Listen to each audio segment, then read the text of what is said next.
They're being ripped off, but there's nothing they can do about it. These families need gas for heating and cooking, and there's only one supplier in town charging a fortune. But if they live just 15 minutes down the road, it would be a completely different story. I got the biggest shock of my life when I opened my email with that bill in it.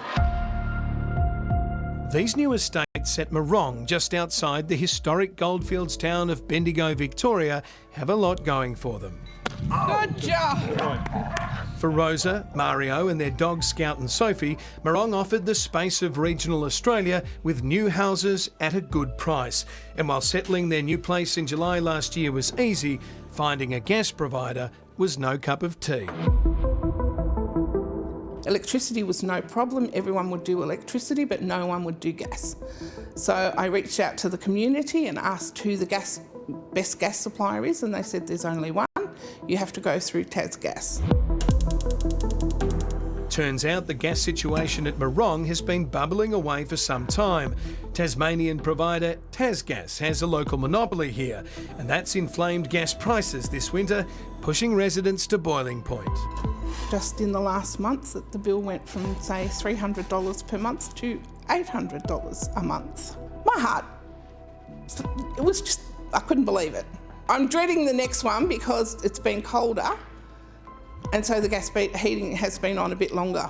So I'm expecting in the thousands. How can TasGas be allowed to charge this much? I don't know. That's one answer for the government to come up with. How can they charge double what any other gas company is charging? I don't understand it. I thought there was a regulation on how much gas companies could go up. Just down the road, working mum Alicia Foley is checking her meter in disbelief after the latest gas bill arrived a few weeks ago.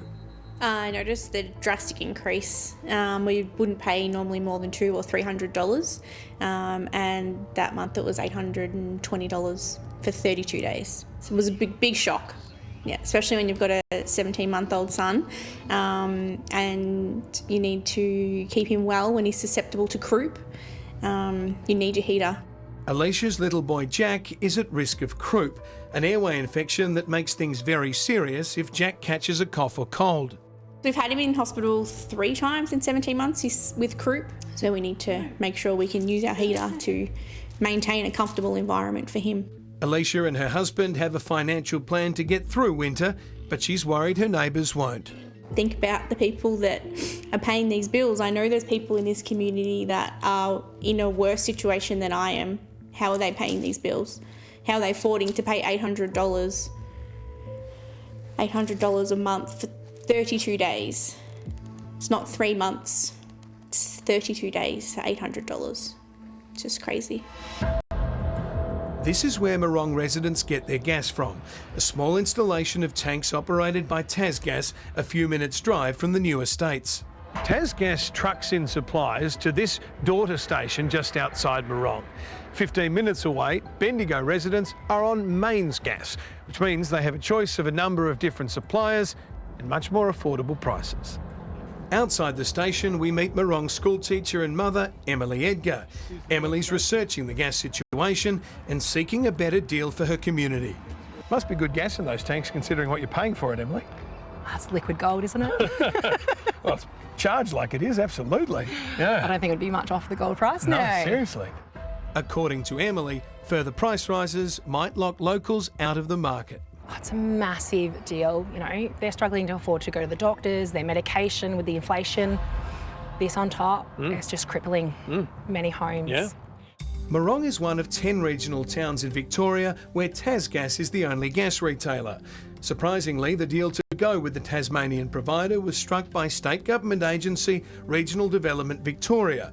While Morong has had it particularly bad, gas prices have gone up an average of 80% across the 10 towns.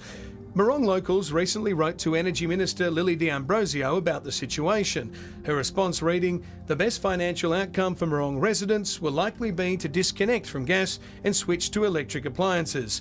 More easily done when you're on a minister's salary." Everyone's suggesting to change to electric heating. It costs tens of thousands of dollars to change the units over. It's not practical. The population of Morong will quadruple by 2048, but the estates still fall under the Greater Bendigo Council. If Morong was allowed to join the city's mains gas, residents would have access to greater choice. But Council's goal of zero emissions by 2030 stops Morong or any other new development from being added to the gas network. Tasgas telling ACA they would welcome the entry of alternative gas retailers to Morong.